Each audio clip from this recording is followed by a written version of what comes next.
Good morning, students. Yesterday's class, I started the Dear Departed 2. Part 1 is completed. Today, Part 2. Dear Departed 2, Part 2. In yesterday's class, you learned about Abel Merryweather's. Abel Merryweather was alive. Abel Merryweather was alive. He came down from upstairs and looking Ben and Jordan, he asked them what is the reason of their coming and why are they wearing black dress? What is the reason for it? Henry says it was the death of Ben's brother, but what is the name of Ben's brother? He asked, but they say Mrs. Daughter says it was Frederick, and Jordan says Albert, and Ben says it was Isaac. So he asked, everybody ever asked him, where does his brother Isaac live? He says in hesitation, Australia. And at that time Abel feels hungry and he asked them to have a tea.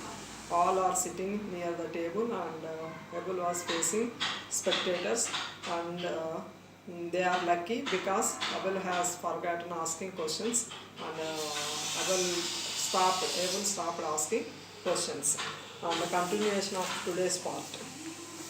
Abel, suddenly recollecting, Amelia and Henry, what the devil did you mean by shifting my bureau out of my bedroom?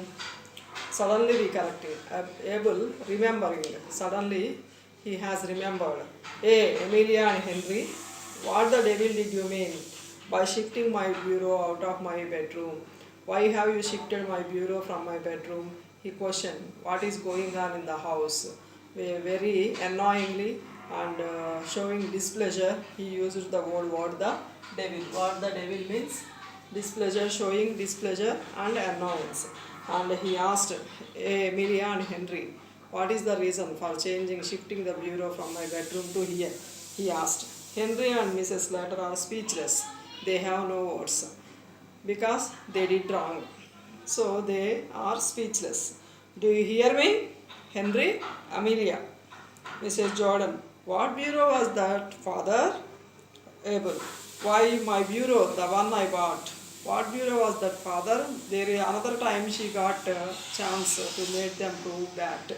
Who got chance? Elizabeth. Mrs. Jordan has got opportunity. Another time she could get benefit and to prove them bad.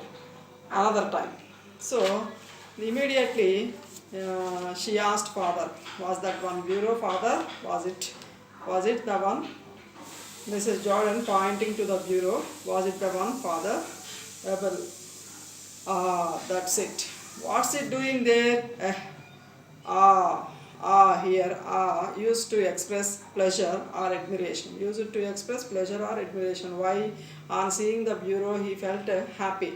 Who felt happy? Abel felt happy. What is it doing here? A pause, a little pause. Nobody talks. The clock on the mantelpiece strikes 6. Everybody looks at it.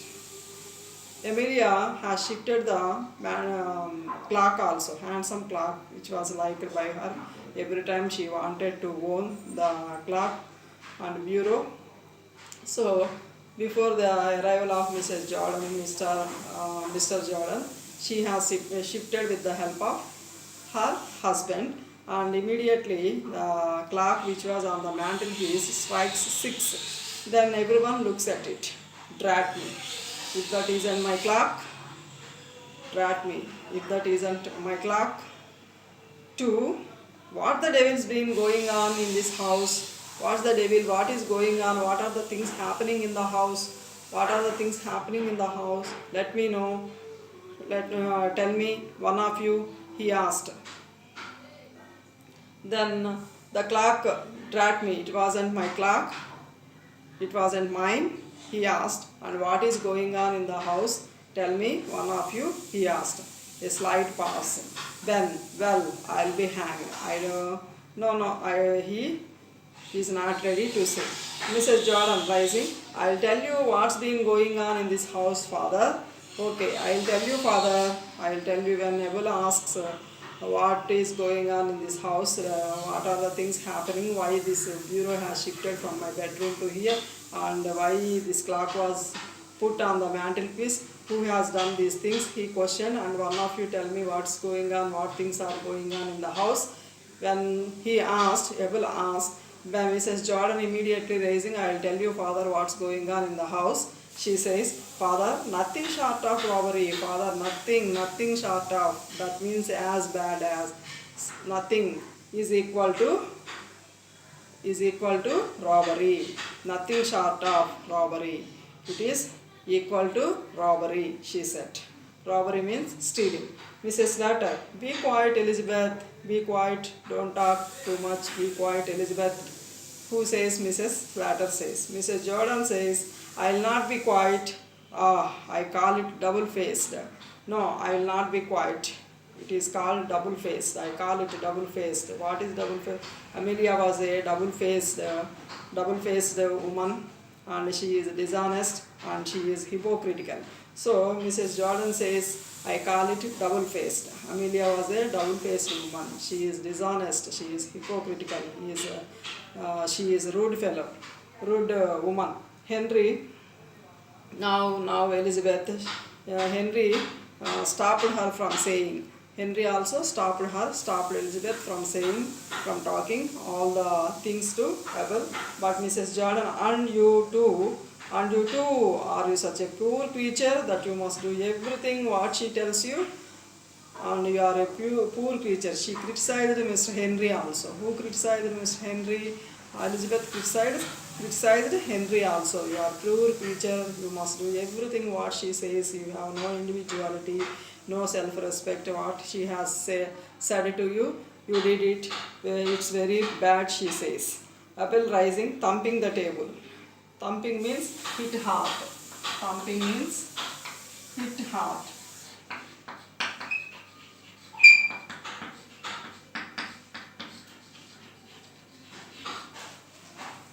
Abel is thumping, hit hard. That means hitting hard on the table. Damn it all. Annoyance, showing annoyance, displeasure, and unhappy. Will someone tell me what's been going on? Anyone? Abel wanted to know Abel wanted to know what is happening in the house. So will someone tell me what's been going on? He asked again. Mrs. Jordan, yes, I will. I will tell you, Father. I will not see you robbed. I will not see you robbed. Abel says, who has been robbing me? Who has been robbing me? Abel wanted to know who did rob him. He was puzzled. He was surprised. He wanted to know who did rob him. Abel says, who has been robbing me? Mrs. Jordan. Amelia and Henry. Amelia and Henry were trying to rob your things. They have stolen your clock and bureau. She says, they have stolen your clock and bureau. So they sneaked into your room like thieves in the night and stole them after you were dead. They sneaked. They took the things in a secretive way. Sneaked means took things in a secretive way. So she told. Who told Abel? Mrs. Jordan told Abel. They sneaked into your room like thieves in the night and stole them after you were dead. So in a secretive way, they entered your room and like thieves, they have stolen these things after you were dead. Henry and Mrs. Slater. Shh, quiet, Elizabeth. Shh, quiet, Elizabeth. Be quiet. Actually, she didn't know how they have shifted these things from his bedroom. Who didn't know? Elizabeth didn't know. Before her arrival, they have shifted these things. When they have stolen those things, she too doesn't know. But she created a story. Actually, she created a story. She didn't know how and when they have stolen these things. She too doesn't know. But immediately she created a story. What story she created? They sneaked into your room. They sneaked in a secretive way. They enter your room like thieves in the night, during the night time. But it is the creation of Mrs. Elizabeth. But she too doesn't know when and how they have taken or shifted those things from father's bedroom to down. She too doesn't know, but however she could get benefit and prove them bad. Again, she created a story. Henry and Mrs. Slaughter. Shh, be quiet, Elizabeth. Mrs. Jordan, I will not be stopped. After you are dead, I say.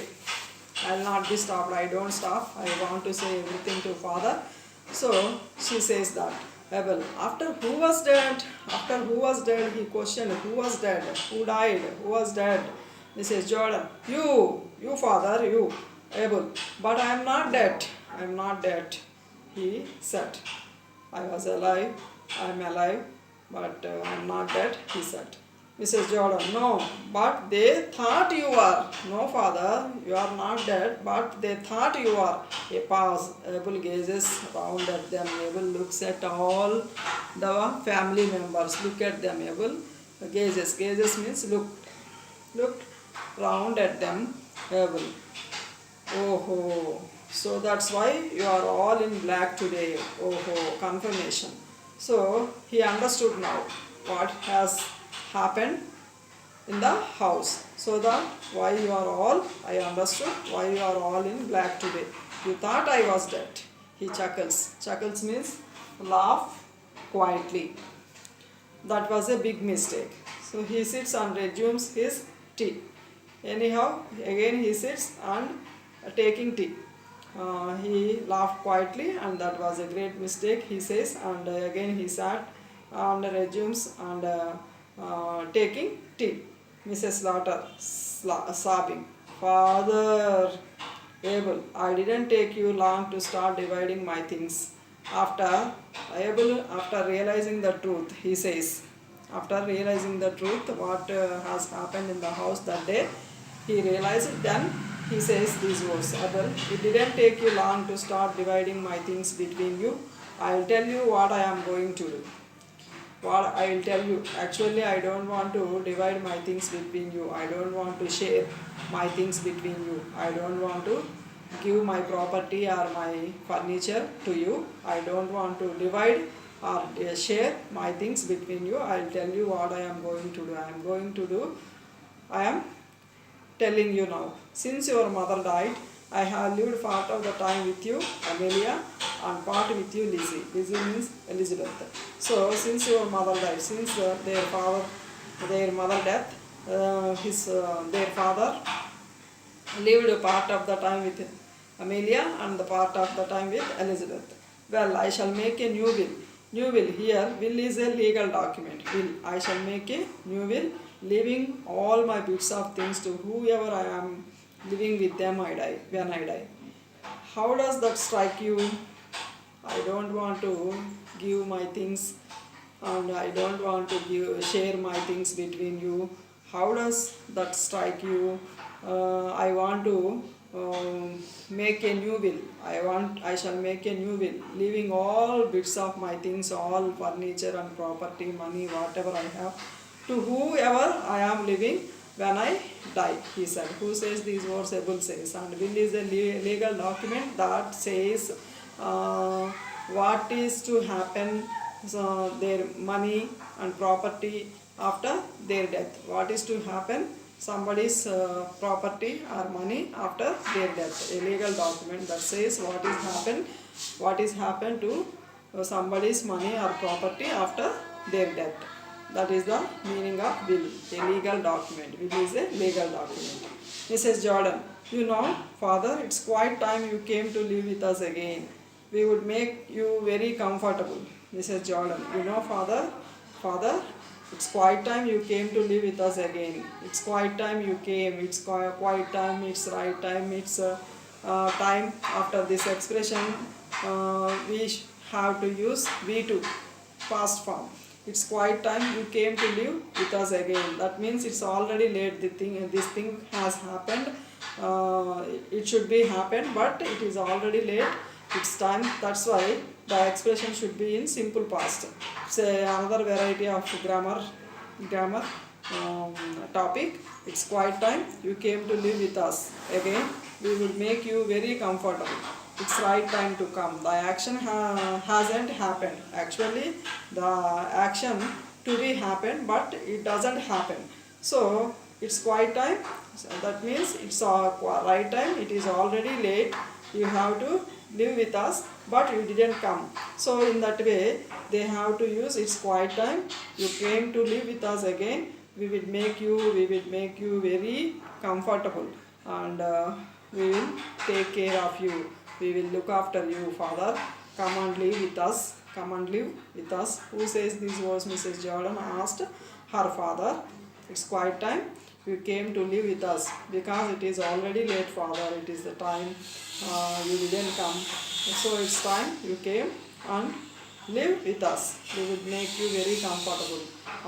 With all arrangements, I do service to you, Father, and make you feel happy.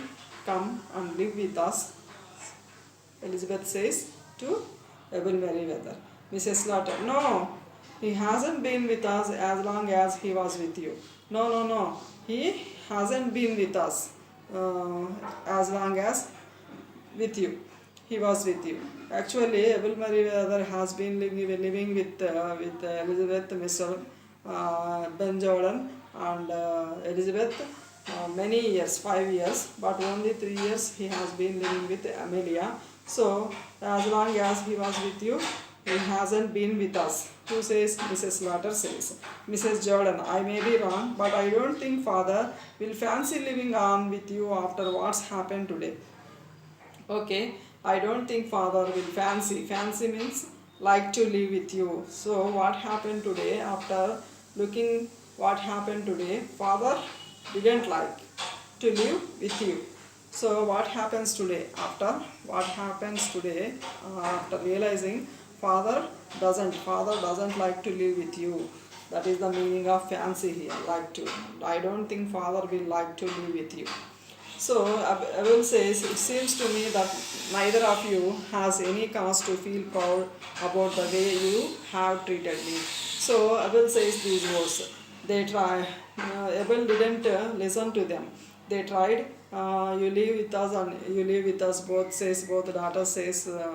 Both daughters say to him, but he didn't listen, and neither of you feel happy to take care of myself. That's why I don't want to live with you, he says. They tried to make him living with us, but Abel didn't listen to their words. Mrs. Slaughter, if I have done anything wrong, I'm sure I'm sorry for it, Father. If I have done anything wrong, kindly excuse me, Father. I'm sorry. Please, she requested her father. Mrs. Jordan, and I can't say more than that too. I can't say so more than that. Father, you come and live with us, she says. Abel says, it's a bit late to say it now. Neither of you care to put up with me. So it's a bit late. Actually, it's a bit late to say with you, daughters, but neither of you care to put up with me. Neither of you put up, neither of you look after, neither of you bear. So Amelia nor Elizabeth did anything to feel proud. Neither Amelia nor Elizabeth did anything feel proud to take care of him, to feel proud, to look after him, to bear him. So they didn't feel happy. So he noticed it. Who noticed? Abel. Their father noticed. Their father Abel noticed it.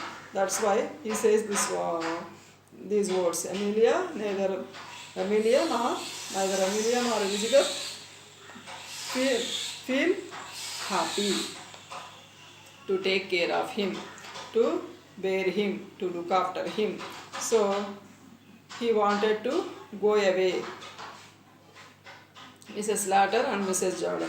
No, Father, they says. Abel says, neither of you tried to take care of me, tolerate me, to look after me. So I don't want to be a burden to you, he said.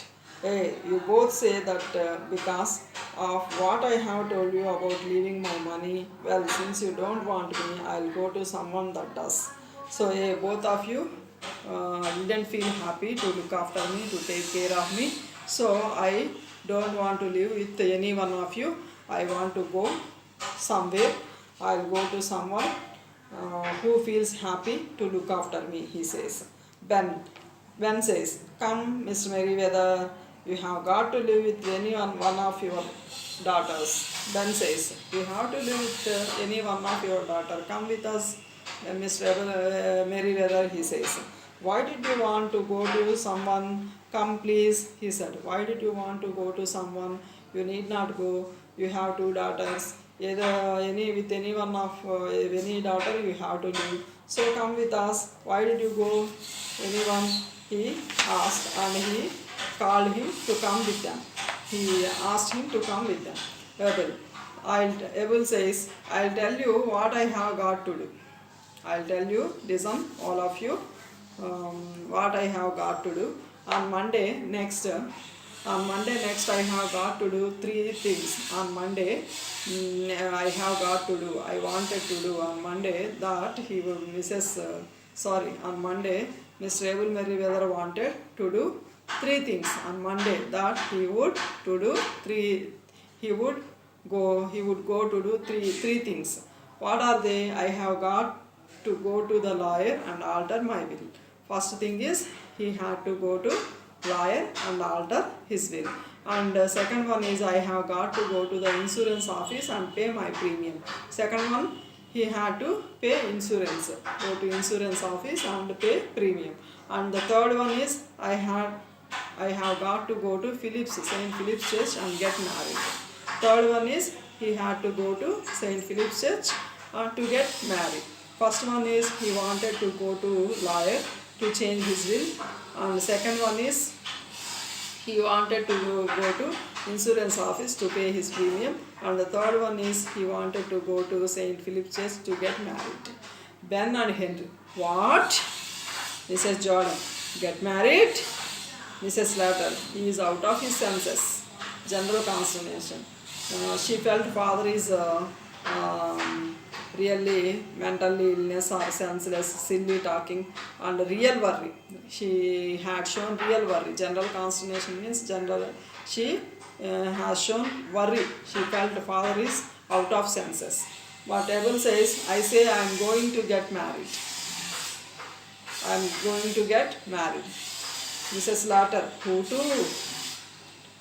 Abel says, to Mrs. John Sharrock's, who keeps the Ringo Bells. And Ringo Bells is the restaurant, and he is going to get married. Mrs. John Sharrock's, she keeps the Ringo Bells. We have had it fixed up a good while now, but I was keeping it for a pleasant surprise. Actually, it was fixed some time ago. For quite some time ago, it had been fixed, but now I am telling you I have kept it as a secret, pleasant surprise. I have kept it for a pleasant surprise. He rises, and I felt I was a bit of a burden to you, so I found someone who would think it a pleasure to look after me. So he stands and says Abel felt that that he was a burden to his daughters. That's why he found someone who would feel pleasure to take care of himself. So he wanted to go there, and he wanted to get married. That is Mrs. John Sharrock's, who keeps the Ringo Bells. We shall be very glad to see you at the ceremony. So if you come to the marriage ceremony, we all meet together there. I feel very happy. Abel feels very happy. He says to daughters and sons-in-law. He gets to the door till Monday, then 12 o'clock at St. Philip's Church. At 12 o'clock on Monday, St. Philip's Church. It's a good thing you brought that bureau downstairs, Amelia. You have done very good thing, Amelia. You have shifted the bureau from my bedroom upstairs to down. It will be very handier to carry it across to the Ringo Bells on Monday. So it is very handier. Handier means easier. Handier, easier. Handier means easier. It will be very easy to take these things from house to Ringo Bells. So Abel tells them what he is going. Abel tells them what he is going to marry, and he is going to marry Mrs. John Sharrock's. Abel tells them that he is going to marry Mrs. John Sharrock. But some time ago it was fixed, but he had kept it for a present surprise. And if they come to marriage ceremony, we all meet together, and they all meet together, and they will be very happy and joy at the ceremony. He expressed his feelings, and he wanted to leave the house. And in the meantime, he says thankful to Emilia that she had shifted the bureau from his bedroom to down, so that it will be easy to take those things from house to Ringo Bells. So who would be there on Monday? So he wanted to get married. Who would be very happy to look after him? And ceremony means wedding ceremony. That's a traditional here ceremony. That is a marriage ceremony, wedding ceremony. So that is a traditional event. They all meet together in that ceremony, marriage ceremony. But they all might be speechless because they have no words. They all might be speechless now, and they just listen to Mr. Abel Merriweather, and they are speechless what they had done. Now they are all silent. They all might be speechless now, and Mr. Abel Merriweather says all these things to them, and he wanted to leave the house, and who feels pleasure and who would take care of him, and he wanted to go there. That is Mrs. John Sharrock, who keeps the Ringo Bells. He wanted to live with her. Thank you, children. Thank you very much. The lesson Dear Departed 2 is completed. So you read lesson and glossary. Glossary you write in your fair notebooks. Textbook reading is very important. You must read Dear Departed 1 and 2.